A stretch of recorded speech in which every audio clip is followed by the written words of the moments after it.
نصیحت گوش کن جانا که از جان دوست‌تر دارند. خالده ناصرова яке аз иштирокчиёни ҳамоиши фарҳангӣ таҳти унвони ҳофизхонӣ мебошад. бахшида ба ин чорабинӣ аз эҷодиёти шоир ӯ зиёда аз 300 мисра шеър аз ёд кардааст. дар ин ҳамоиш ҳамроҳи холида носирова 50 нафар шогирдон аз гимназияи давлатӣ иштирок намуда аз эҷодиёти шоири классики форс тоҷик ҳофизи шерозӣ шеърҳо қироат намуданд. баргузории чунин чорабиниҳо бо иқдоми шуъбаи маорифи ноҳияи восеъ роҳандозӣ гардида, мақсад аз он ҷалб намудани наврасон ба аз худ намудани осори адабии гаронарзиши ниёгоҳ намон мебошад. ҳофизхонӣ ки дар гимназияи давлатӣ рақами 1 гузашт, аз ҳар ҷиҳат дар оянда барои ҳисси ватандӯстӣ, хештаншиносӣ, ҳуввияти миллиро бедор кардан дар шогирдон албатта як таъсири калоне мерасонад.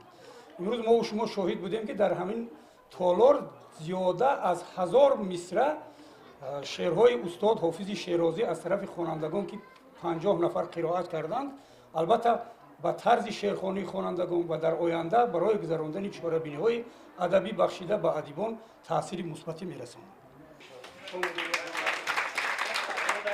ҳамин гуна чорабиниҳо нимаи аввали моҳи октябр дар ҳамаи муассисаҳои таҳсилоти миёнаи умумии ноҳия бо ҷалби устодон ва шогирдон дар сатҳи баланд доир гардиданд.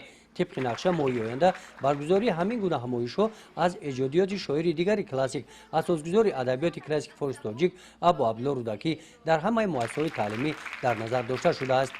گزارش خواجه نظریف خدای نظر ظهوروف از ناحیه واسه برای برنامه اطلاعاتی نوید.